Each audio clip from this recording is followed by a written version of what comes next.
ठीक है बच्चों, अब स्टार्ट करते हैं फिर से। Single phase half wave controlled rectifier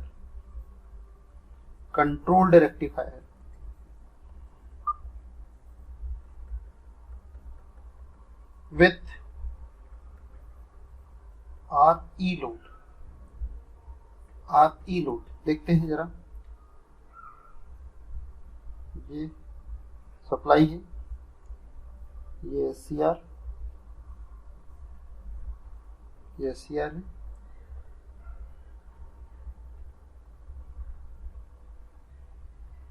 ठीक है, ये SCR है और ये RE लोड है।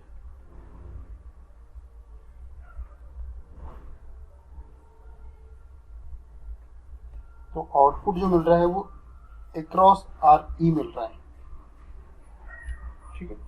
तो RE लोड के अक्रॉस जो हमें आउटपुट मिल रहा है, इसकी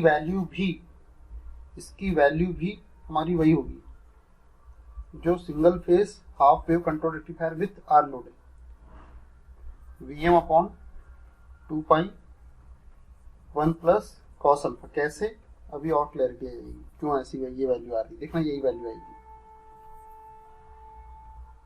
देखो। सबसे पहले वेवफॉर्म बना लेते हैं।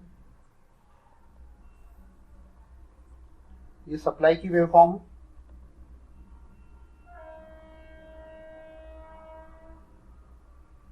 ये सप्लाई की वेवफॉर्म, इनपुट की वेवफॉर्म, ठीक है। थोड़ा छोटा कर लेते हैं और पेन की इंक थोड़ी छोटी कर लेते हैं। अब थोड़ा सा वेवफॉर्म सही से विजिबल हो उसके लिए इस प्रकार से पाई और 2π पे डॉटेड लाइन खींच दे रहा हूँ। ये 0, this is pi, this is 2π, ठीक है। और जो E है वो ये बना दे रहा हूँ रेड पेन से, ठीक है बच्चों। ये E बना दिया मैंने। अब मुझे एक बात बताना बच्चे, एक बात ये बताओ कि ये जो सप्लाई वोल्टेज है जब तक के E से बड़ा रहेगा तब तक के ही ये फॉरवर्ड बायस में रहेगा। सही बोल रहा हूँ बच्चों? मतलब ये जो है Vs greater than E, then only ये जो थायरिस्टर है ये फॉरवर्ड बायस में रहेगा। जैसे Vs लेस देन E हो जाएगा, थायरिस्टर मेरा रिवर्स बायस में चला जाएगा। तो रिवर्स बायस में तो थायरिस्टर ऑन होता ही नहीं, बस फॉरवर्ड बायस में ऑन होता है, और वो भी तब जब गेट सिग्नल दिया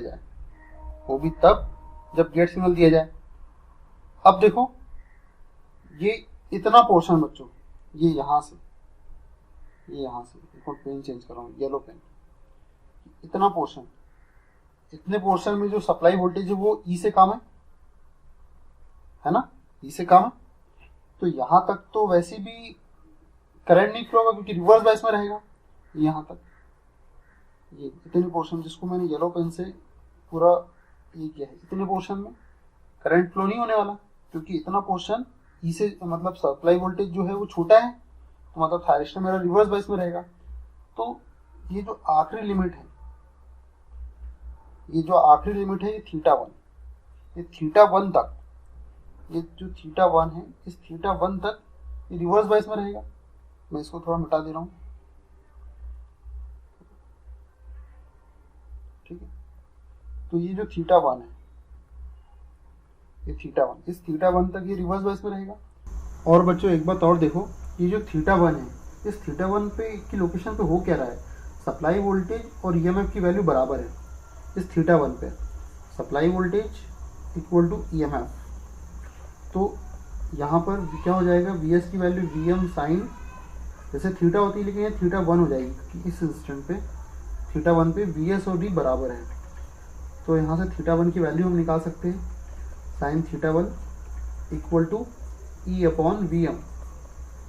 तो थीटा 1 कितना हो गया, sine inverse E upon V M. इस प्रकार से हम थीटा वन की वैल्यू निकाल लेंगे।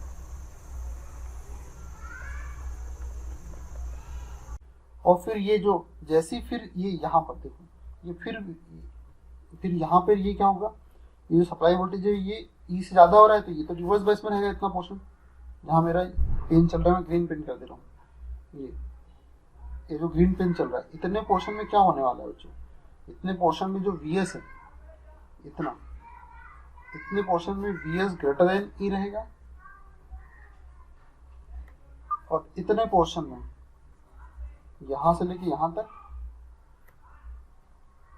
ये ब्लैक जो कर रहा हूं, ये वाला पोर्शन और ये वाला पोर्शन, ये वाला, ये जो पोर्शन है येलो कलर से, ये इतना पोर्शन, यहां भी वी एस ई से छोटा रहेगा और यहाँ भी वी एस ई से छोटा रहेगा। मतलब ये जो पोर्शन है यहाँ भी रिवर्स बायस में रहेगा और इस पोर्शन में भी रिवर्स बायस में रहेगा वो। तो यहाँ तो ऑन होने का सवाल ही नहीं उठता, रिवर्स बायस में गेट सिग्नल का कोई फीचर ही नहीं। तो अब जो गेट सिग्नल मुझे देना है वो मुझे थीटा वन, और ये जो दूसरी जो एंगल है ये क्या है, ये जो एंगल है ये वाला, ये क्या है, ये पाई माइनस थीटा वन है, क्योंकि देखो इसकी वैल्यू कितनी है, थीटा वन के बराबर ही होगी। तो ये जो एंगल है ये सब हटा रहा हूं मैं, ये जो है पाई तो यहाँ पर है, तो ये जो पोर्शन है जितनी वैल्यू इसकी है ना बच्चों, उतनी वैल्यू इसकी भी है, इसलिए ये जो है यहाँ से वी एस छोटा हुआ है, ये पाई माइनस थीटा वन कहलाएगा, पाई माइनस थीटा वन कहलाएगा। तो जो करंट का जो कंडक्शन होगा थायरिस्टर का वो इस पोर्शन में होगा, थीटा वन और पाई माइनस थीटा वन के बीच में होगा, थीटा वन और पाई माइनस थीटा वन के बीच में होगा। ये मैं मिटा रहा हूं यहाँ पर, पूरा मिटा रहा हूं मैं, फिर से बना रहा हूं ये वेवफॉर्म। तो ये जो एंगल हो गया, ये थीटा वन तक जो सप्लाई वोल्टेज है वो ई से कम है इसलिए रिवर्स बायस में है, और इस थीटा टू जो कि पाई माइनस थीटा वन के बराबर है, इसके नीचे इसके बाद से भी वो सप्लाई वोल्टेज कम हो रहा है ई से। तो जब वी एस ई से कम है तो वो रिवर्स बायस में रहेगा, तो यहाँ तो कंडक्शन हो गई नहीं, ठीक है। और सब अब अगर मैं गेट सिग्नल दूं या नहीं दूं, थीटा वन से पहले करंट का फ्लो नहीं होगा क्योंकि रिवर्स बायस में रहेगा। गेट सिग्नल थीटा वन के पहले गेट सिग्नल देने से कोई फायदा नहीं है, थीटा वन से पहले गेट सिग्नल देने के, थीटा वन से पहले यदि अल्फा मेरा less than theta one, alpha is less than theta one, मेरा फायरिंग एंगल थीटा वन से कम हो, तो no importance of gate signal, gate signal they no importance of gate signal, gate signal का कोई महत्व नहीं रहेगा, no importance of gate signal, gate signal का कोई महत्व नहीं रहेगा, ठीक है। गेट सिग्नल का कोई महत्व ही नहीं रहेगा यहाँ पे। लेकिन अगर alpha greater than theta one, alpha ने थीटा वन से ज्यादा रहना चाहिए, but less than, alpha theta one से बड़ा जरूर होना चाहिए लेकिन less than pi minus theta one, क्योंकि पाई माइनस थीटा वन मतलब ऐसा। तो अल्फा थीटा वन से बड़ा होना चाहिए और पाई माइनस थीटा वन से छोटा होना चाहिए, तभी फायरिंग एंगल का कोई अस्तित्व है। क्योंकि पाई माइनस थीटा वन के बाद फिर वी एस कम हो जाएगा तो रिवर्स बायस में ऑटोमेटिक चला जाएगा, इसलिए गेट सिग्नल दोगे तो कोई मतलब नहीं है। और ये थीटा वन से पहले, ठीक है। तो जो अल्फा की रेंज वो थीटा वन और पाई माइनस थीटा वन के बीच में होना चाहिए, तभी कंडक्शन होगा, ठीक है बच्चों। तो आप यहाँ गेट सिग्नल दे सकते हो। अब देखो, जैसे सपोज अभी तो ये मान के चल रहे कि मैंने जो गेट सिग्नल दिया वो एकदम थीटा वन पे दिया, तो मुझे ऐसी वेवफॉर्म मिलेगी। लेकिन यदि मैंने गेट सिग्नल यहाँ कहीं दिया, अल्फा वन पे दिया गेट सिग्नल मैंने यहाँ पे दिया अल्फा वन पे, तो जो और तब तक कि मुझे आउटपुट में केवल ईएमएफ मिलने वाला है और कुछ नहीं मिलेगा क्योंकि वो आने नहीं होगा। लेकिन आउटपुट पे ई तो हमेशा मिलते रहेगा मुझे। तो ये जो वेवफॉर्म मैं बना रहा हूँ थीटा की, तो मुझे अगर मैं अल्फा 1 पे गेट सिग्नल दे रहा हूँ तो मुझे अल्फा 1 तक केवल ईएमएफ ई मिलेगा आउटपुट में, ये अल्फा 1 तो ईएमएफ ई मिलेगा मुझे, और उसके बाद मुझे जो वेवफॉर्म है सप्लाई की वो एज इट इज मिलेगी। तो यहाँ लिख दे रहा हूँ मैं, व्हेन गेट सिग्नल गिवन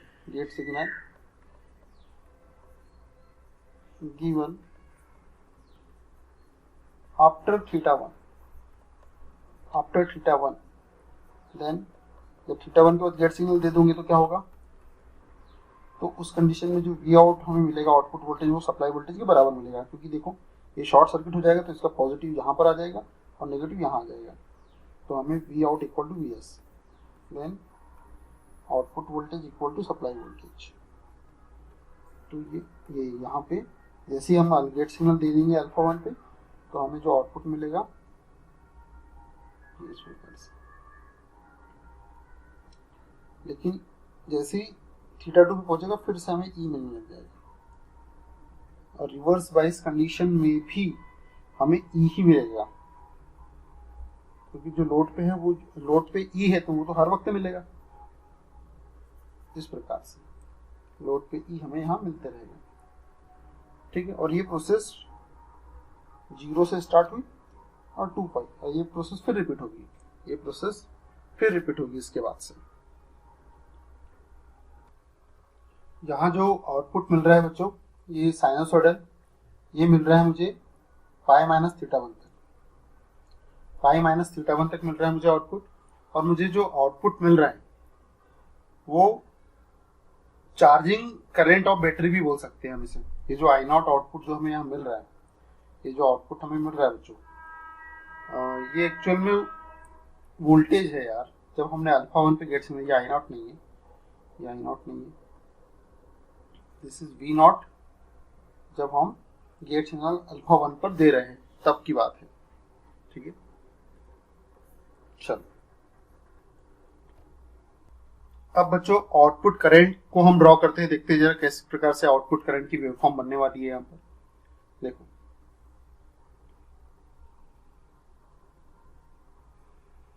ये आउटपुट करंट मैं यहाँ ड्रॉ कर रहा हूँ, ये थीटा, इसको मैं फिर से इस प्रकार से आगे बढ़ा रहा हूँ ताकि वेवफॉर्म बनाने में आसानी हो।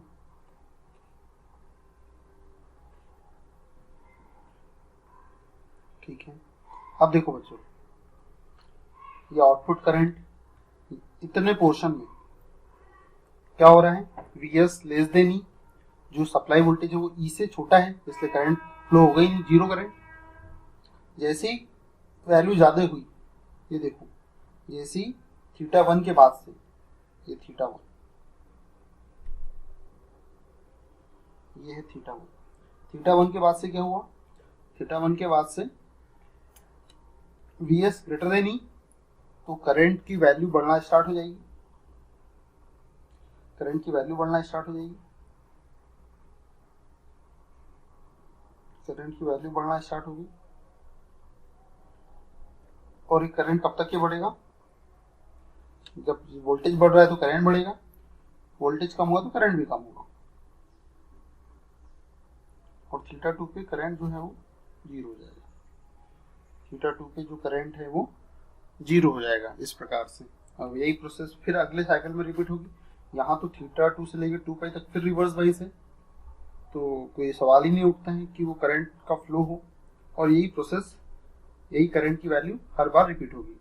तो इस सर्किट को देख के आप करंट की वैल्यू निकाल सकते हो, इस सर्किट को देखने से करंट की क्या वैल्यू लग रही है मुझे, या फिर ये जो है, ये जो वैल्यू है करंट की, ये कैसे निकाली हमने, ये जो करंट है वो क्या है।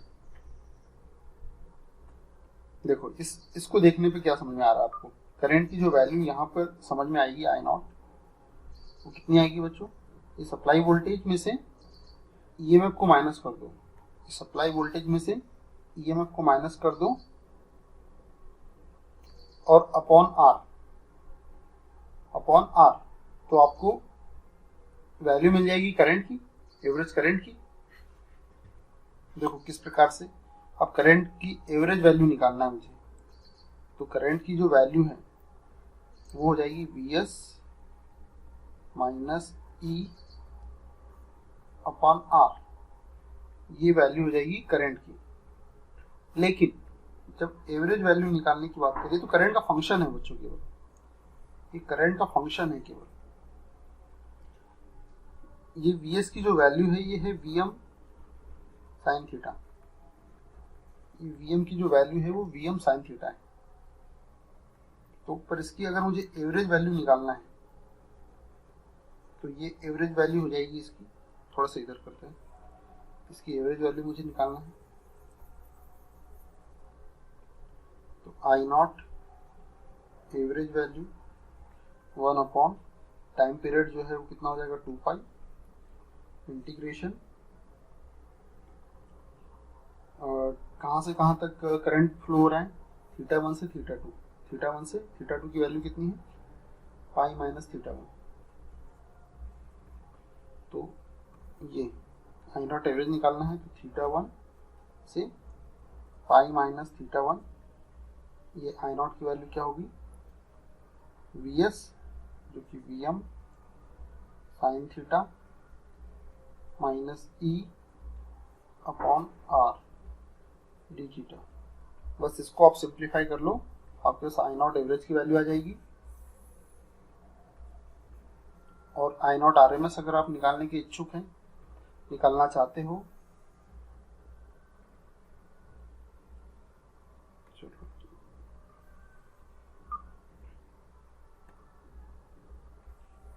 तो उस कंडीशन में कैसे निकालेंगे, कुछ नहीं करना है, ये जो अंदर जो टर्म है, ये अंदर जो टर्म है v, ये v वाली जो टर्म, इसका स्क्वायर कर देना है। ये वाली जो टर्म है इसका हमें स्क्वायर कर देना है और इस 4r को अंडर रूट में रख देना है, तो हमारे पास आई नॉट की RMS वैल्यू निकल के आ जाएगी। ठीक है, तो बहुत कॉम्प्लिकेट हो जाएगी, रहने दो उसको, बहुत कॉम्प्लिकेट हो जाएगी, रहने दीजिए उसे।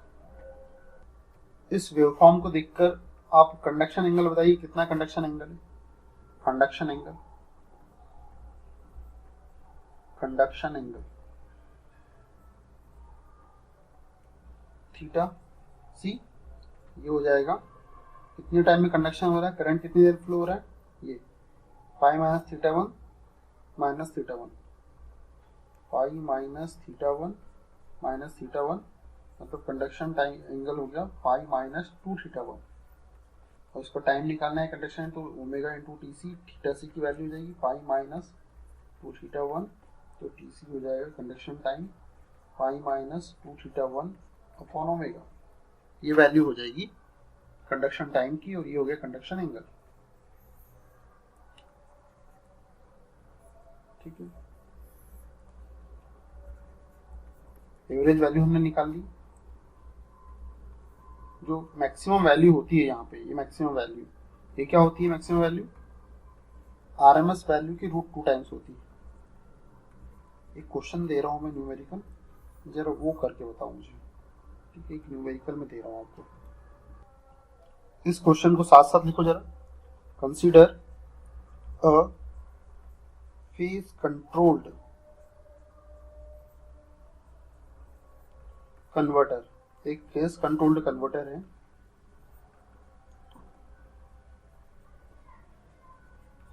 shown in figure, जो कि नीचे फिगर में दिया गया है। The thyristor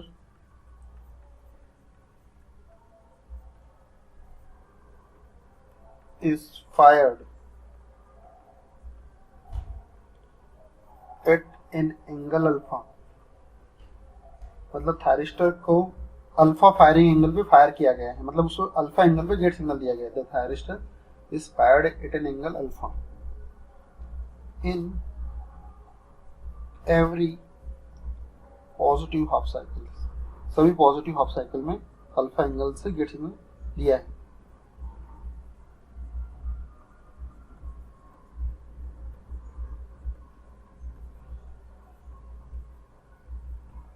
अब आगे क्या बोल रहा है numerical, if the peak value if the peak value, यदि peak value of instantaneous output voltage, instantaneous output voltage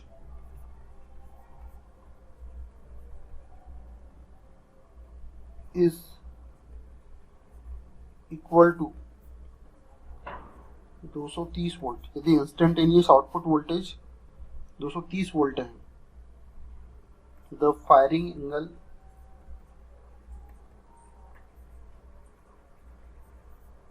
alpha is, ठीक है। तो देखो बच्चों, ये क्वेश्चन है, ये क्वेश्चन स्पेसिफाई है, क्वेश्चन में 230 वोल्ट की आरएमएस वैल्यू है, ये क्वेश्चन में स्पेसिफाई है 50 हर्ट्ज और इंस्टेंटेनियस वोल्टेज भी उन्होंने क्वेश्चन में दिया है, ठीक है। ये रेजिस्टिव लोड है, यहाँ आउटपुट प्लस माइनस, ठीक है। अब देखो बच्चों क्या बोल रहा है क्वेश्चन कि the thyristor is fired at an angle alpha in every positive half cycle of input voltage, the peak value of instantaneous output voltage is equal to 230 volt, ठीक है। Peak value of instantaneous output voltage is equal to 230 volt, ठीक है। तो firing angle alpha कितना है ये बताओ। तो instantaneous output voltage Vm sin alpha, instantaneous output voltage कितना है अपने पास, 230 वोल्ट है। Instantaneous if the peak value of instantaneous output voltage, अब बच्चों पीक वैल्यू काट दो यार, यहाँ पे ये क्वेश्चन वो गलत कर रहा है। तो instantaneous output voltage is equal to 230 volt, तब फायरिंग एंगल पता करो, ये क्वेश्चन होना चाहिए। ये लाइन गलत है, यहाँ पे ये जो लाइन मैंने काटी है वो गलत है, ठीक है। तो अब ये क्वेश्चन सही है, क्योंकि ये जो आरएमएस वैल्यू दी है ना, इसी से हमें पीक वैल्यू का अंदाजा हो जाएगा। 230√2, मैंने क्या बताया था, अगर आपके पास आरएमएस वैल्यू दी है तो आप पीक वैल्यू निकाल सकते हैं, क्योंकि जो पीक वैल्यू होती है वो क्या होती है, √2 इंटू आरएमएस वैल्यू। तो आरएमएस वैल्यू ऑलरेडी क्वेश्चन में गिवन, तो हम पीक वैल्यू निकाल लेंगे। साइन अल्फा इक्वल टू 230, इसको कैलकुलेट कर लो। साइन अल्फा इक्वल टू 230/230√2, तो ये 1/√2 हो जाएगा। तो alpha equal to sine inverse 1/√2। तो बच्चों रेडियन में कर लेना, रेडियन में कर लेना। तो अल्फा इक्वल टू हमारे पास आ जाएगा 45 डिग्री। और बच्चों यहाँ पे रेडियन में मत करना, यहाँ डिग्री में ही रहने देना, क्योंकि 1/√2 का हमें पता है। 1/√2 का जब हम साइन इनवर्स लेते हैं तो एंगल की फॉर्म में 45 डिग्री आता है, इसलिए जब कैलकुलेट, वैसे तो याद ही रहता है यार इतना तो अपने को, पर अगर आप कैलकुलेट करोगे तो इसको डिग्री में रख के फिर कैलकुलेट करना, तो वैल्यू 45 डिग्री आ जाएगी, ठीक है। ये गेट में आ चुका है क्वेश्चन, 2 मार्क्स का, बहुत इंपॉर्टेंट क्वेश्चन है, बहुत इजी भी। ये जो करंट की वैल्यू आई है ना बच्चों अपनी, ये इसको चार्जिंग करंट ऑफ बैटरी भी बोलते हैं। Charging current of battery, charging current of battery भी कहा जाता है इसको।